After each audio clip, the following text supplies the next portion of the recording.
नमस्कार बच्चों, स्वागत है आप लोग का हमारे YouTube चैनल में। तो पिछले वीडियो में हमने प्रैक्टिस एट 12.2 का क्वेश्चन नंबर 1 to 5 कंप्लीट कर लिया था। अभी हम लोग आगे के क्वेश्चंस देखने वाले हैं। तो ये है आपका 6th क्वेश्चन। इसमें क्या बोला जा रहा है सुनिएगा ध्यान से। Some tickets of ₹200 and some of ₹100 of a drama in a theatre were sold. यानी देखिए, एक थिएटर है जहाँ पर ना 200 रुपये वाले कुछ टिकट सोल्ड किए गए और 100 रुपये वाले कुछ टिकट सोल्ड किए गए। समझिएगा इसको, आपके पास ना 2 टिकट है, ठीक है, 2 टाइप के टिकट हैं। पहला टाइप का जो टिकट है ना उसका वो कितने वाला है, तो वो 200 रुपये वाला है, ठीक है। और जो दूसरा टिकट है, ये समझिए दूसरा वाला टिकट है जो 100 रुपये वाला है, ठीक है। तो ड्रामा थिएटर में 200 रुपये वाले कुछ टिकट बेचे गए और 100 रुपये वाले कुछ टिकट बेचे गए। हमें नहीं पता कि कितने बेचे गए, कुछ बेचे गए, ठीक है। अब कितने बेचे गए, उनके नंबर्स 10 भी हो सकते, 12 भी हो सकते, 100 भी हो सकते, हमें नहीं पता, ठीक है। नंबर्स हमको नहीं पता है, ठीक है। हम बस इतना जानते हैं कि 2 टाइप के टिकट है, एक 200 और दूसरा 100 रुपये वाला, ठीक है। आगे देखते हैं, आगे क्या बोला जा रहा है कि the number of tickets of ₹200 sold was 20 more than the number of tickets of ₹100। सुनिएगा ध्यान से, ये जो आपका 200 रुपीज़ वाला टिकट है ना, ये कितना बेचा गया, तो 100 रुपये वाला जितना बेचा गया उससे 20 ज़्यादा। जैसा समझिए कि 100 रुपीज़ वाले टिकट ना X बेचे गए, ठीक है। इनका नंबर क्या है, X नंबर। मतलब नहीं समझ में आया, सुनिए। 100 रुपये वाले टिकट कितने बेचे गए, तो X बेचे गए, ठीक है। मैं ऐसा कंसिडर कर रही हूँ कि X टिकट बेचे गए, कौन से, 100 रुपये वाले। तो 200 वाले कितने बेचे जाएंगे, यहाँ पे कंडीशन क्या दिया है, 20 मोर, यानी कि 20 ज़्यादा, 100 से 20 ज़्यादा। तो 100 रुपये वाले कितने बेचे गए, X बेचे गए ना, तो 200 वाले कितने बेचे जाएंगे, X + 20, ठीक है। तो ये है। अब आगे क्या बोला जा रहा है कि the total amount received by the theatre by sale of tickets was ₹37,000। सुनिएगा, जब हमने क्या किया, दोनों टिकट्स को बेचा, ठीक है, दोनों टिकट्स को बेच दिया, तो टोटल अमाउंट कितना कलेक्ट हुआ है, 37,000। देखिए, इसको भी बेचा, इसको भी बेचा, मतलब ये वाला टिकट भी बेचा, ये वाला भी टिकट बेचा, तो टोटल अमाउंट कितना कलेक्ट हुआ, 37,000। ओके, तो ये 37,000 मतलब क्या होगा, देखो 200 रुपये वाले इतने टिकट बेचेगा, यानी 200 और यहाँ पे मल्टीप्लाई हो जाएगा 20 से, X + 20 से। अब आप सोच रहे होंगे कि मैंने X + 20 से मल्टीप्लाई क्यों किया। देखो, अगर मुझे अमाउंट निकालना है कि ये 200 रुपये वाले टिकट से कितना अमाउंट कलेक्ट हुआ, तो मुझे यही करना पड़ेगा ना। आप ही सोचिए ना, आपके पास कोई एक बुक है, ठीक है, एक बुक है जिसका दाम है 10 रुपया, ठीक है, 10 रुपये वाली टिकट है। ओके, सॉरी, क्या है, बुक है, ये क्या है, बुक है। तो हमने क्या किया, कितना बेचा, 5 बेचा, ठीक है, इनका नंबर क्या है, 5। अब मुझे अमाउंट निकालना है कि टोटल अमाउंट कितना मेरे पास आया। देखो, मैंने 10 रुपये वाली बुक बेची है, कितनी बेची है, 5 बेची है, तो मेरे पास कितना पैसा आएगा, आप ही बताइए ना। मल्टीप्लाई करके आएगा, 10 × 5 मतलब 10 × 5 कितना हो जाएगा, 50 रुपया, ठीक है। उसी प्रकार से अगर मुझे 200 रुपये वाले टिकट से कितना अमाउंट मुझे मिला, वो अगर मुझे निकालना है तो क्या करना पड़ेगा, अमाउंट और नंबर को मल्टीप्लाई करना पड़ेगा, ठीक है। और 100 रुपये वाले टिकट से मुझे कितना अमाउंट मिला, इसके लिए मैं क्या करूंगी, 100 × X कर दूंगी, तो यहाँ पे क्या हो जाएगा, 100X, राइट। और देखो, टोटल अमाउंट इतना कलेक्ट हुआ, मतलब दोनों टिकट को बेचने के बाद इतना अमाउंट आ रहा है, यानी दोनों का सम, ठीक है। तो ये हो गया आपका कंडीशन, मतलब ये आपका इक्वेशन है। जब आप इसको सॉल्व करोगे आपको X का वैल्यू मिल जाएगा, मतलब आपको आपका आंसर मिल जाएगा। समझ में आया कैसे किया हमने। ओके, चलिए अभी लिखना कैसे है वो हम समझते हैं। ये तो हमने बस ओरली समझा, लेकिन आपको एग्जाम में ओरली थोड़े ना बताना है कि ये ऐसा है, ये ऐसा आया, हो गया, नहीं, आपको लिख करके दिखाना है। तो कैसे करोगे, चलो मैं आपको समझाती हूँ। देखो, लास्ट में क्या बोला गया, ये भी थोड़ा लास्ट लाइन पढ़ लेते हैं। Find the number of ₹100 ticket sold, यानी 100 रुपीज़ वाले कितने टिकट्स बेचे गए वो हमको बताना है, यानी फाइनली हमको X का वैल्यू निकालना है। अगर हमको X का वैल्यू मिल गया, समझिए आपको आपका आंसर मिल जाएगा, ठीक है। तो चलिए मैं आपको समझाती हूँ कैसे लिखना है। यहाँ पर लिखिएगा कि let the number of tickets sold of ₹100 be X, ठीक है। हमने क्या कंसिडर किया कि जो 100 रुपीज़ वाले टिकट से वो कितने बेचे गए, तो X नंबर में बेचे गए, मतलब X टिकट बेचे गए 100 वाले, ठीक है। तो यहाँ पर लिखेंगे therefore the number of tickets sold of ₹200 is equal to क्या हो जाएगा। देखिए अगर 100 रुपये वाले इतने टिकट बेचे गए तो 200 वाले कितने टिकट बेचे जाएंगे बताइए, 20 ज़्यादा, मतलब इससे 20 ज़्यादा, यानी कि x + 20 टिकट्स, है ना। ठीक, इतना समझ में आया आपको। अब उसके बाद यहाँ पे आगे क्या बोला गया था, ओके जो जो दिया था वो तो हमने लिख लिया है। अब हमको कंडीशन देखना है, ठीक है। तो यहाँ पर लिखेंगे bye given condition, bye given condition. Condition में क्या बोला गया था कि टोटल अमाउंट कितना कलेक्ट हुआ है, 37,000 रुपीज़। तो ये कैसे कलेक्ट होगा, ऐसे कलेक्ट होगा, है ना। दोनों टिकट्स को बेचने पे इतना अमाउंट कलेक्ट हो रहा है, ठीक है। मतलब 37,000 यहाँ पे लिखेंगे और यहाँ पर क्या लिखेंगे, यही लिखेंगे। कैसे आया था मैंने आपको समझाया था, है ना। तो क्या लिखेंगे हम यहाँ पे 200x + 20। 200 जब हम 200 वाला टिकट बेचेंगे तो हमारे पास कितना अमाउंट कलेक्ट होगा, तो इतना अमाउंट कलेक्ट होगा, प्लस 100x। 100x क्यों किया, क्योंकि देखो जब हम 100 रुपये वाला टिकट बेचेंगे, कितना टिकट बेच रहे हैं, x टिकट बेच रहे हैं, तो हमारे पास इतना अमाउंट कलेक्ट होगा। अभी दोनों का टोटल कितना हो रहा है, 37,000। ओके चलिए इसको सॉल्व करते हैं। 200 का मल्टीप्लाई इस ब्रैकेट में कर देते तो क्या हो जाएगा 200x, और 200 × 20 तो 2 2 = 4 और 1 2 3, है ना, 3 0, मतलब 4000 आ जाएगा। उसके बाद plus 100x which is equal to 37,000, ठीक है। अब एक काम करते हैं, ये देखिए 200x + 100x क्या हो जाएगा 300x, और 4000 को उस साइड ले लेते हैं तो क्या हो जाएगा 37,000 - 4000। ओके चलो माइनस करते हैं, तो 0 0 0, 7 में से 4 गया 3, यहाँ पर 3, कितना आ गया 33,000, राइट। यहाँ पे क्या है 300x। अब बताइए हम क्या करेंगे, सोचिए सोचिए क्या करेंगे, कैसे करते थे हम इसको, कैसे करते थे। देखिए ये जो 300 है ये इधर मल्टीप्लाई में, उधर जाने के बाद डिवाइड में हो जाएगा, यानी कि x = 3 3 1 2 3 3 0 / 300, राइट। चलिए अभी कैंसिल करते हैं, तो 0 0 कट गया, 0 0 कट गया, 3 से इसको डिवाइड करते, 3 1 = 3 3 1 = 3 3 1 = 3, और ये वाला 0 यहाँ पर आ जाएगा। यानी x का वैल्यू हमको क्या मिला स्टूडेंट 110, ठीक है। और x मतलब क्या, नंबर ऑफ ₹100 टिकट्स, मतलब इतने टिकट बेचे गए थे। कितने टिकट बेचे गए थे, तो 110 टिकट्स बेचे गए थे। कितने वाले, तो 100 रुपये वाले, है ना, वेरी सिंपल। तो क्या लिखेंगे हम आंसर में, यहाँ पर लिखेंगे therefore 110 tickets were sold of ₹100, यानी 100 रुपीज़ वाले कितने टिकट्स बेचे गए, तो इतने टिकट्स बेचे गए। ओके क्लियर है आपको। तो यहाँ पर हमने क्वेश्चन नंबर 6 कंप्लीट कर लिया, काफ़ी इजी था, है ना। तो चलिए आप इसको लिखिए, उसके बाद हम लोग आगे के क्वेश्चंस देखते हैं। ये तो रफ वर्क है, अगर आप चाहो तो रफ में ऐसे कर सकते हो, नहीं करोगे फिर भी चलेगा, ठीक है। ये ऑप्शनल है, करना है तो करो, नहीं करना वैसे करने की ज़रूरत क्या है, यही दिखाना है ना, मार्क्स तो इसके ऊपर मिलेगा, है ना। चलो मैं इसको मिटाई देती हूँ, दूसरा लेते हैं।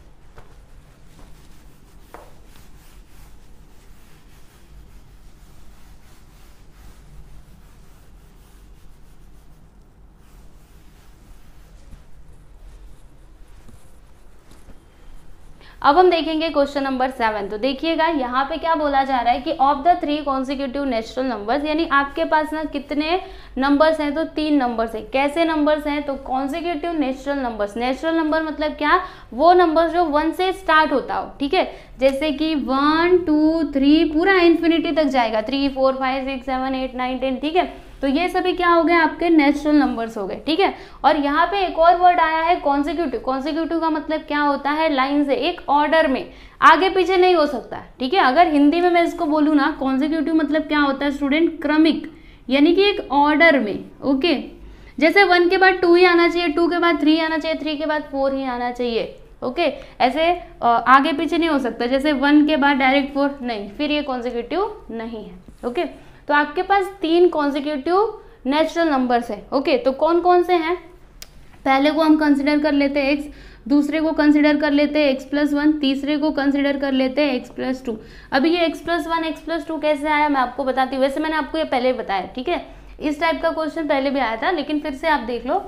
देखो यहाँ पे समझिए 1 आपका x है, ठीक है, तो 2 आपको कैसे मिलेगा, जब हम इसमें 1 में जब हम 1 ऐड करेंगे तब जाके हमको 2 मिलेगा। ठीक है, तो 1 क्या है, x है, तो x पे जब हम 1 ऐड करेंगे तब हमको दूसरा वाला नंबर मिलेगा, है कि नहीं, है कि नहीं, तभी तो 2 मिलेगा। तो ये हो गया आपका दूसरा नंबर। उसी प्रकार से अगर आपको 3 चाहिए तो क्या करना पड़ेगा, इस 1 में आपको 2 जोड़ना पड़ेगा, यानी कि ऐड करना पड़ेगा। ठीक है, तो ये हो जाएगा आपका तीसरा नंबर। तो चलिए लिखते हैं, यहाँ पर हम लिखेंगे, क्योंकि ना हमको यही नंबर्स फाइंड आउट करने। देखो यहाँ पे क्या है, फाइंड द नंबर्स, यहाँ से लेकर के यहाँ तक तो कंडीशन दिया गया है। ठीक है, यहाँ से लेकर के यहाँ तक कंडीशन दिया गया, और लास्ट लाइन क्या है, फाइंड द नंबर्स, यानी वो 3 नंबर्स क्या है वो आप बताइए। ठीक है, तो जो हमको फाइंड आउट करना है उनको हम कंसिडर करेंगे। तो चलिए लिखते हैं, let the 3 consecutive natural numbers be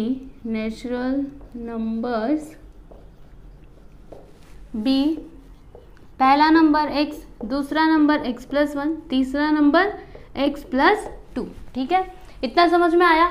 अब हम लिखेंगे यहाँ पे बाय द कंडीशन। ठीक है, कंडीशन देखेंगे अभी। चलो इसको एकदम ध्यान से समझते हैं। तो क्या बोला जा रहा है यहाँ पे कि 5 times the smallest number is 9 more then 4 times the greatest number. इसका मीनिंग क्या हुआ, देखिए इसमें स्मॉलेस्ट और ग्रेटेस्ट नंबर क्या होगा, तो जो सबसे पहले है वो क्या होगा, सबसे स्मॉलेस्ट नंबर होगा, है ना, सबसे छोटा यही होगा और सबसे बड़ा ये होगा। ठीक है, तो क्या बोला गया यहाँ पे कि 5 टाइम्स द स्मॉलेस्ट नंबर, यानी जो आपका स्मॉलेस्ट नंबर है ना उसका 5 टाइम्स, यानी कि 5x, स्मॉलेस्ट नंबर क्या है x, इसका 5 टाइम्स मतलब 5 से मल्टीप्लाई। ठीक है, तो 5 times the smallest number is मतलब is equal to 9 more than आया मतलब प्लस करना है। अभी किस में करना है वो आपको समझ में आएगा। ठीक है, 9 को हमें प्लस करना है, लेकिन किस में करना है, यहाँ पे देखो 4 टाइम्स द ग्रेटेस्ट नंबर, यानी जो आपका ग्रेटेस्ट नंबर है उसके 4 टाइम्स में हमको क्या करना है, 9 को प्लस करना है। ठीक है, तो ग्रेटेस्ट नंबर क्या है, x+2, इसका कितना टाइम, 4 टाइम, यानी 4 से मल्टीप्लाई कर देंगे। ठीक है, तो ये है आपका इक्वेशन। अभी इसको सॉल्व करके x का वैल्यू निकालिए। तो चलिए करते हैं, यहाँ पर लिखेंगे 5x is equal to 4 into x, 4x, 4 into 2 8, उसके बाद 9। ठीक है, अब 5x लिखा, 4x को इधर ले लेते हैं, -4x हो जाएगा, 8 + 9 कितना होता है 17, और 5x - 4x क्या हो जाएगा, ओनली x, 5 में से 4 को घटाओ 1, तो 1x आएगा। अभी हमको 1x लिख करके दिखाने की जरूरत नहीं है। ठीक है, यहाँ पे कुछ नहीं मतलब 1 ही है, क्या आया 17। ठीक है, x का वैल्यू हमको क्या मिला 17। ओके, तो वो नंबर्स कौन कौन से होंगे, पहला नंबर तो पहले को हमने क्या कंसिडर किया था x, यानी कि 17 हो जाएगा, दूसरे को x+1, तो 17 + 1 करिए कितना हो जाएगा 18, दूसरा वाला नंबर आपका 18 हो जाएगा। और तीसरा वाला नंबर क्या होगा स्टूडेंट, देखिए तीसरे वाले को x+2 कंसिडर किया था, x का वैल्यू 17 और ये 2, 17 + 2 क्या हो जाएगा 19। ओके, तो वो तीनों नंबर्स कौन कौन से होंगे,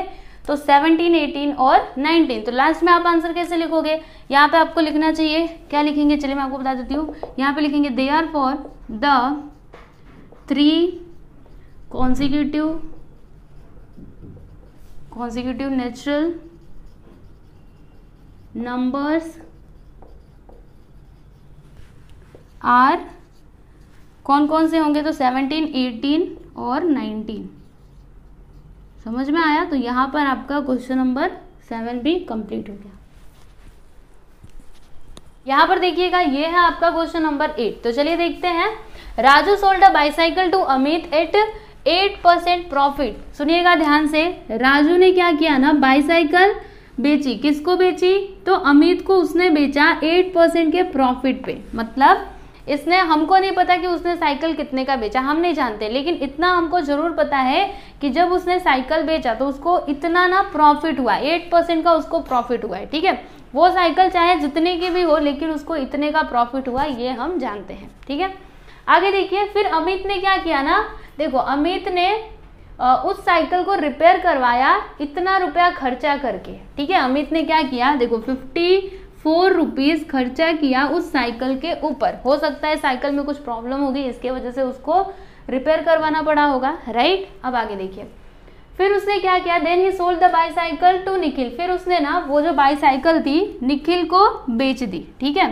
कितने का बेचा, तो इतने का बेचा, 11,034 रुपीज़ का उसने बेचा with no loss and no profit. यानी जब इसने निखिल को वो साइकिल बेची ना, तो इसको ना प्रॉफिट हुआ और ना ही लॉस हुआ, मतलब ना फायदा हुआ ना उसको नुकसान हुआ। ठीक है, जितने का उसने साइकिल खरीदा था उतने का ही बेच दिया। ठीक है, जो इसका कॉस्ट प्राइस था उसी प्राइस में उसने निखिल को वो साइकिल दे दी। यानी इसका कॉस्ट प्राइस किसके इक्वल होगा, इसके सेलिंग प्राइस के इक्वल होगा। ठीक है, फिर आगे देखते हैं, find the cost price of the bicycle for which Raju purchase it. हमको क्या बताना है कि राजू ने वो बाईसाइकिल कितने की खरीदी थी, मतलब हमें ना बाईसाइकिल का कॉस्ट प्राइस बताना है, किसके लिए, फॉर राजू, मतलब राजू के लिए, कि राजू ने वो बाईसाइकिल कितने की खरीदी थी वो हमको फाइंड आउट करना है। तो जो हमें फाइंड करना है उसको हम एक्स कंसिडर करेंगे, आप तो जानते ही हो। तो चलिए लिखते हैं, यहाँ पर हम लिखेंगे suppose the cost price of bicycle for Raju be x. ठीक है, एक्स रुपीज़, हमने एक्स रुपीज़ कंसिडर कर लिया कि बाईसाइकिल का कॉस्ट प्राइस राजू के लिए कितना था, तो एक्स रुपीज़ का था। ठीक है, अब राजू ने क्या किया, 8% का प्रॉफिट कमाया और फिर अमित को वो साइकिल बेची। ठीक है, तो सुनिएगा ध्यान से, ये तो इसका कॉस्ट प्राइस है। अभी राजू के लिए बाईसाइकिल का सेलिंग प्राइस क्या होगा, सेलिंग प्राइस मतलब क्या, उसने कितने में वो साइकिल बेचा अमित को। ठीक है, तो वो हम कैसे निकालेंगे, देखिए मैं आपको बताती हूँ। यहाँ पर लिखेंगे कि therefore selling price of bicycle for Raju. ठीक है, राजू के लिए वो बाईसाइकिल का सेलिंग प्राइस क्या हो जाएगा स्टूडेंट, ध्यान से सुनिएगा। उसने साइकिल खरीदी कितने की, एक्स रुपीज़ की साइकिल खरीदी। ठीक है, एक्स रुपीज़ की उसने साइकिल खरीदी। फिर जब वो साइकिल को बेच रहा था तो उसने कितना प्रॉफिट कमाया, 8% का उसको प्रॉफिट मिला।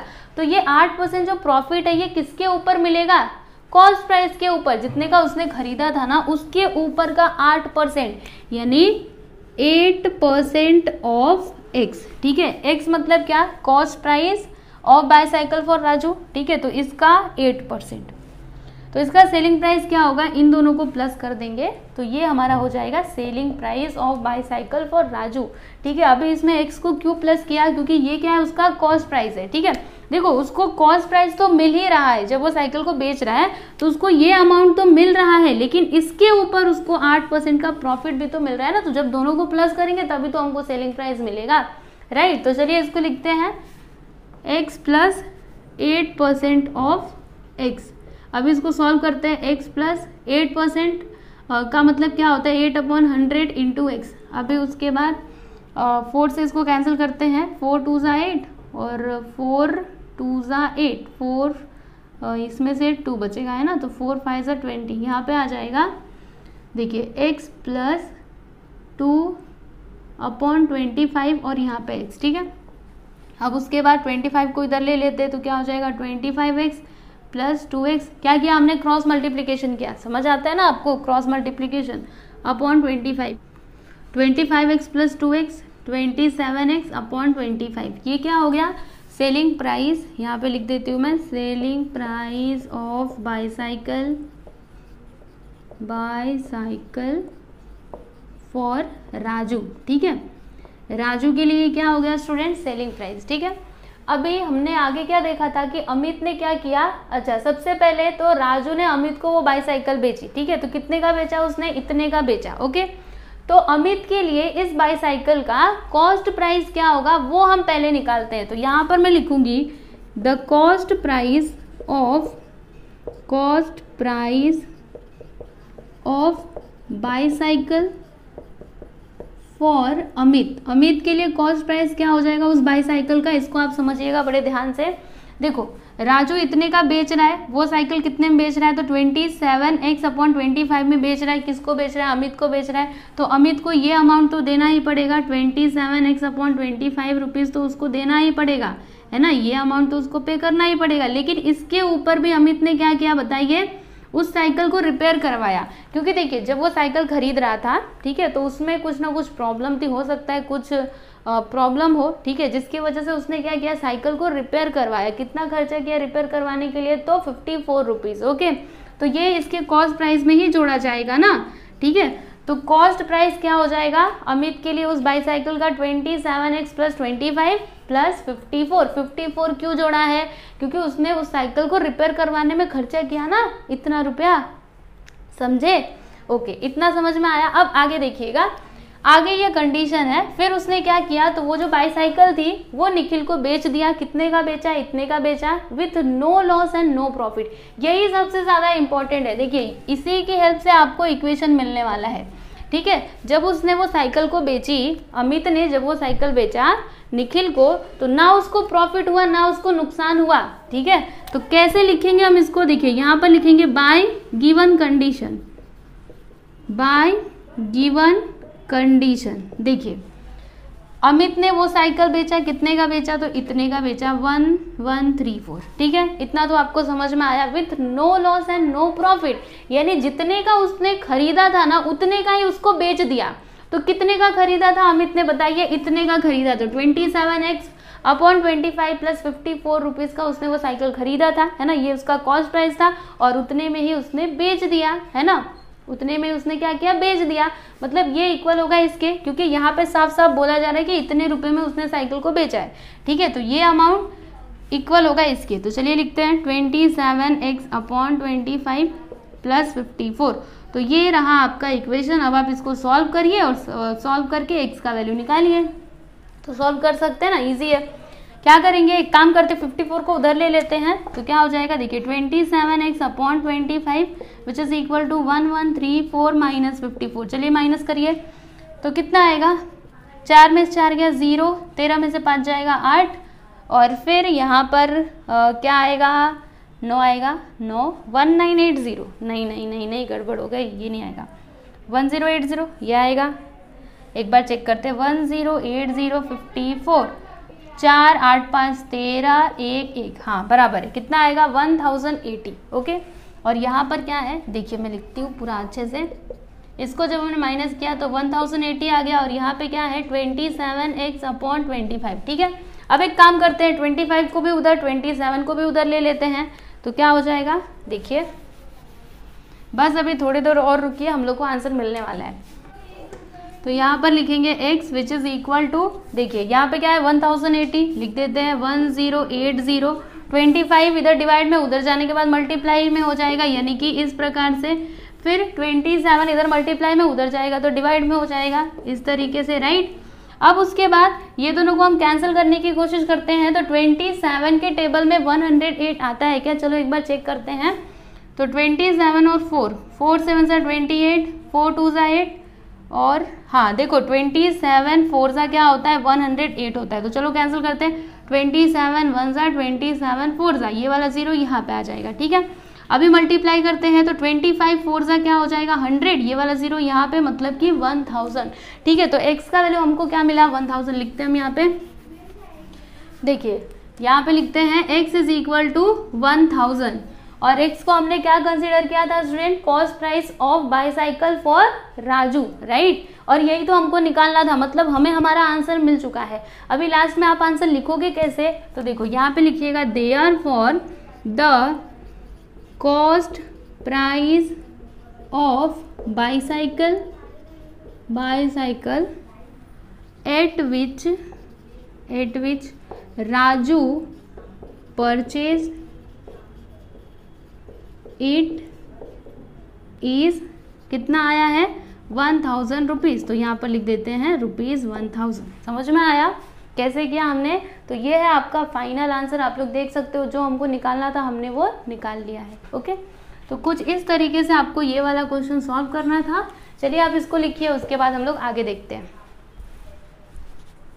अब हम यहाँ पर 9th वन देखेंगे। तो देखिए इसमें क्या बोला जा रहा है कि a cricket player scored 180 runs in the first match and 257 runs in the second match. देखिए एक क्रिकेट प्लेयर है, उसका नाम समझिए, कुछ तो उसका नाम है, हम समझ लेते हैं उसका नाम है, क्या नाम रखे, आपकी मर्जी, आप चाहे जो भी नाम रख दो, समझिए यही है क्रिकेट प्लेयर, ठीक है। अभी मैंने इसका नाम नहीं रखा, आप अपने मन से कोई भी नाम रख देना, ठीक है। तो इसने ना पहले मैच में कितना स्कोर किया, कितने रन्स बनाए, तो 180 रन्स बनाए, ठीक है। दूसरे मैच में कितने रन्स बनाए, तो 257 रन्स बनाए, ओके। फिर आगे क्या है, find the number of runs he score in the third match so that the average of runs in the 3 matches be 230। तो हमको यहाँ पे फाइंड क्या करना है, हमें यहाँ पर फाइंड आउट करना है थर्ड मैच का स्कोर, ठीक है। देखो फर्स्ट मैच में उसने इतने रन बनाए, ओके, सेकेंड मैच में इतने बनाए, थर्ड में कितने बनाए आप बताइए, ठीक है। और आपको यहाँ पे कंडीशन भी दिया गया है, क्या कंडीशन दिया गया है कि ये जो एवरेज है ना इन तीनों मैचेस के जो रन्स हैं, ठीक है, उनका एवरेज कितना दिया है 230, ठीक है। तो अगर ये एवरेज रहा तो आप थर्ड मैच का स्कोर बताइए कि उसने तीसरे मैच में कितने रन्स बनाए, ओके। तो समझ में आया ना, क्वेश्चन समझ गए, बस आंसर भी समझ जाओगे। चलिए करते हैं। देखिए हम यहाँ पे कंसिडर करेंगे कि थर्ड मैच में उसने ना x रन्स बनाए, ओके। तो क्या लिखेंगे हम यहाँ पे, let runs scored in the third match be x, ठीक है। हमने यहाँ पे कंसिडर कर लिया कि उसने तीसरे मैच में कितने रन्स बनाए, तो x रन्स बनाए, ठीक है। और यहाँ पे लिखा था ना पहले मैच में कितना रन बनाया 180, तो यहाँ पे लिखते हैं हम runs scored in first match is equal to क्या था 180 एंड रन्स स्कोर्ड इन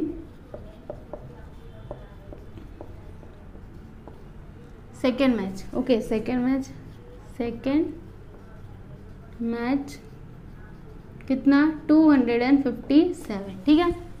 तो ये दोनों इंफॉर्मेशन क्वेश्चन में दिया गया था, वही हमने यहाँ पे लिख दिया, ओके। अब हम यहाँ पे लिखेंगे बाय गिवन कंडीशन। देखिए यहाँ पे क्या बोला गया था कि ये जो आपके तीनों मैचेस हैं, ठीक है, इनके रन्स का एवरेज कितना है 230। तो इसे हम कैसे लिखेंगे, अच्छा आप एक बात बताइए, एवरेज आपको मिलेगा तो मिलेगा कैसे, एवरेज इज इक्वल टू कैसे मिलेगा, ये जो आपके तीनों मैचेस हैं इनके जो रन्स है ना उनको हम प्लस कर देंगे और डिवाइड कर देंगे, किससे डिवाइड करेंगे, कितने नंबर ऑफ मैचेस हैं, तो 3, तो डिवाइड कर देंगे 3 से। एवरेज ऐसे ही तो निकाला जाता है ना, आपको पता है। तो लिखते हैं हम पहले मैच में कितना स्कोर किया था 180, दूसरे में 257 और तीसरे में हमको नहीं पता, हमने उसको x कंसिडर किया है, तो यहाँ पर लिख देते हैं x अपॉन में क्या आएगा, कितने नंबर ऑफ मैचेस है 1 2 3, तो यहाँ पर लिख देते हैं 3, ठीक है। एवरेज कितना दिया है 230, तो यहाँ पर लिख देते हैं 230 और 180 प्लस 257 क्या हो जाएगा 7, 8 और 5 13, 1 2 और 2 और 1 3 और 1 4, 437 प्लस x अपॉन 3, ठीक है।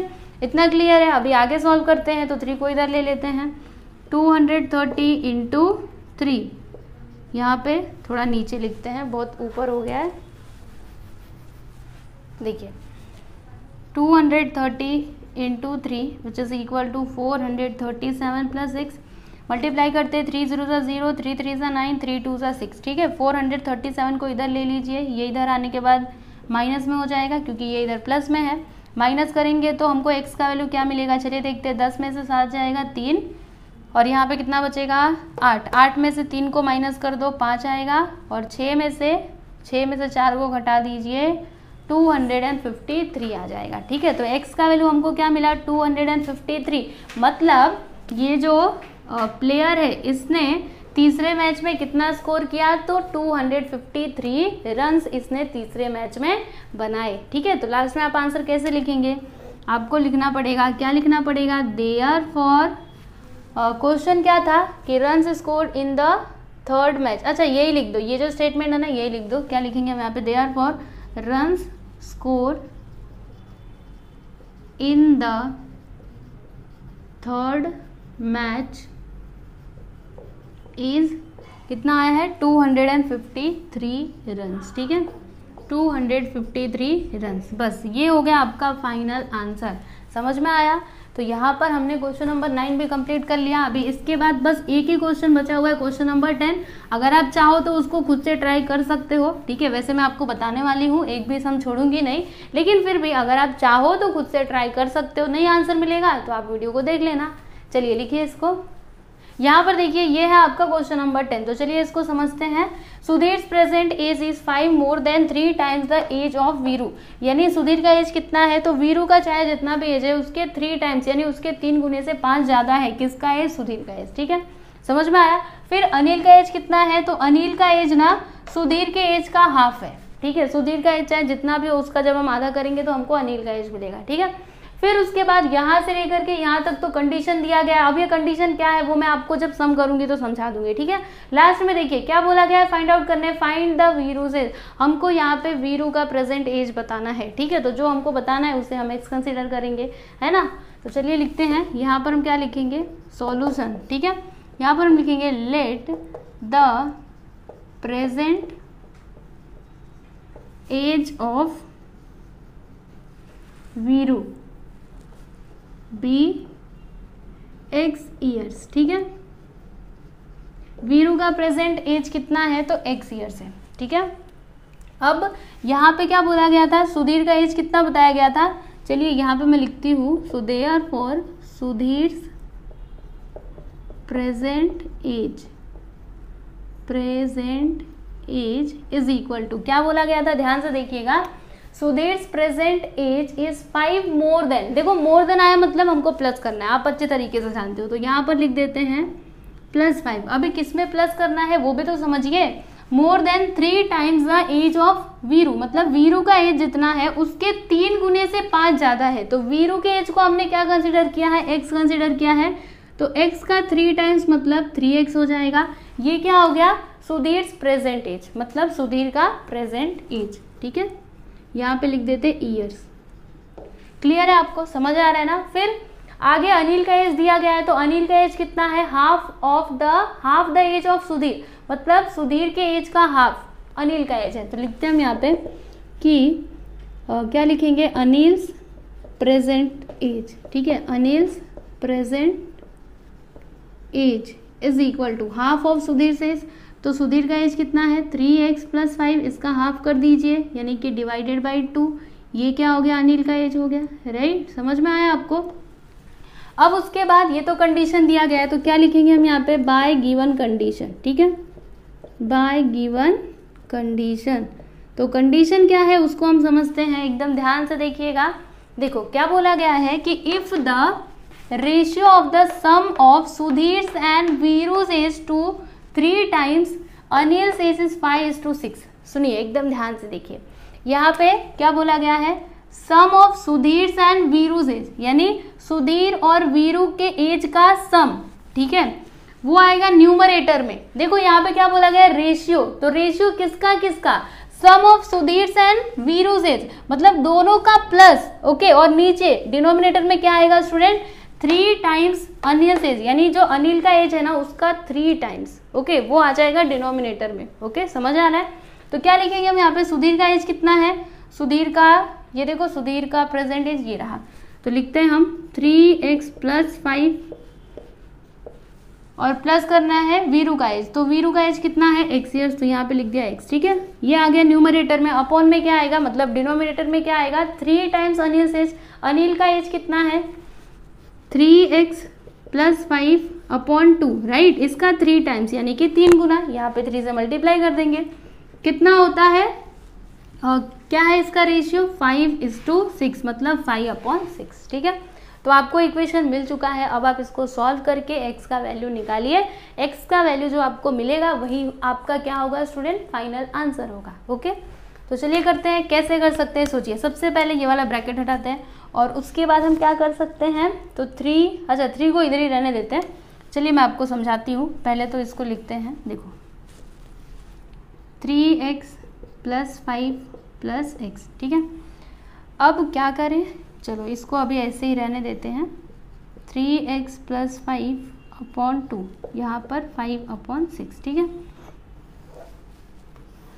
देखिए यहाँ पर हम क्या लिखेंगे, 3x + x क्या हो जाएगा स्टूडेंट, 4x + 5, ठीक है। और ये सारे टर्म्स को हम इधर ले लेते हैं, 6 को इधर ले लेते हैं। तो देखिए 6 इधर आएगा तो इसके साथ मल्टीप्लाई में हो जाएगा, और ये सभी उधर जाएंगे तो ये भी मल्टीप्लाई में हो जाएंगे, यानी 5 तो बाहर रहेगा, और फिर ये 3 भी इधर आ जाएगा, 5 × 3, फिर ब्रैकेट में आ जाएगा 3x + 5/2। Okay, 3x + 5/2। अब क्या कर सकते हैं, आगे इसको सॉल्व कर सकते हैं, है ना। तो कैसे करेंगे समझाती हूँ मैं आपको। देखिए मल्टीप्लाई करो, 6 4 = 24x + 6 5 = 30, 5 3 = 15। ओके, यहाँ पर ब्रैकेट में क्या है, 3x + 5/2। ठीक है, इतना समझ आया। अब क्या करें, तो एक काम करते हैं, देखिए 15 का इसमें मल्टीप्लाई कर देते हैं। तो देखिए क्या हो जाएगा, 24x + 30 which is equal to 15 × 3x करेंगे तो 15 3 सा क्या होता है 45x प्लस 15 5 सा क्या हो जाएगा 75, है ना, अपॉन में 2। अब एक काम करते हैं, 2 को भी इधर ले लेते हैं। तो क्या हो जाएगा, 2 इधर आने के बाद मल्टीप्लाई में हो जाएगा 24x + 30, यहाँ पे 45x + 75। ठीक है, अब क्या करें, मल्टीप्लाई करते हैं। तो 2 4 = 8, 2 2 = 4, यहाँ पर हो गया 48x प्लस 2 3 = 6, यहाँ पे आ गया 60, यहाँ पे 45x + 75। अब इसके आगे का तो हम लोग कर ही सकते हैं, इसके आगे क्या करेंगे, 45x को इधर 60 को उधर, आपको आपका आंसर मिल जाएगा। तो चलिए करते हैं। यहाँ पे लिखा हमने 48x माइनस, देखो ये इधर प्लस में है, इधर आने के बाद माइनस में हो जाएगा, ये इधर प्लस में है, जब उधर जाएगा तो माइनस में हो जाएगा। अब उसके बाद क्या आएगा, तो 48x माइनस 45x क्या आएगा 3x, यहाँ पर लिख देते हैं हम 3x which is equal to, यहाँ पे माइनस करिए, 5 में से 0 गया 5, 7 में से 6 गया 1। अब 3 को उधर ले लेते हैं, तो क्या हो जाएगा, x is equal to 15/3, cancel करिए, कितने बार में जाएगा, 3 1 = 3, 3 5 = 15, यानी x का वैल्यू हमको क्या मिला स्टूडेंट, 5 मिला। तो बताइए वीरू का प्रेजेंट एज कितना है, तो 5 इयर्स। अभी वीरू कितने साल का है, 5 साल का है। तो लिख देते हैं हम यहाँ पे, क्या लिखेंगे, therefore the present age of Viru is 5 years. Okay, तो फाइनली आपका 10th क्वेश्चन भी कंप्लीट हुआ। आप देख सकते हो इसका सॉल्यूशन। तो सबसे पहले आप इतना लिखोगे, फिर उसके बाद इतना, और फिर उसके बाद इतना। ठीक है, कैलकुलेशन थोड़ा बड़ा था इसीलिए ये पूरा बोर्ड भर गया। ठीक है, वैसे आप अपनी नोटबुक में करोगे, एकदम लाइन से लिखिएगा। ठीक है ना। तो यहाँ पे हमने प्रैक्टिस सेट 12.2 कंप्लीट कर लिया है। आई होप कि आपको सभी क्वेश्चन समझ में आए होंगे, लेकिन फिर भी किसी भी क्वेश्चन में कुछ भी डाउट है तो आप मुझसे पूछ सकते हो। ठीक है, इंस्टाग्राम पे, टेलीग्राम पे, आपकी मर्जी, चाहे जहाँ। ठीक है, तो चलिए स्टूडेंट्स, अभी हम लोग नेक्स्ट वीडियो में मिलते हैं। धन्यवाद।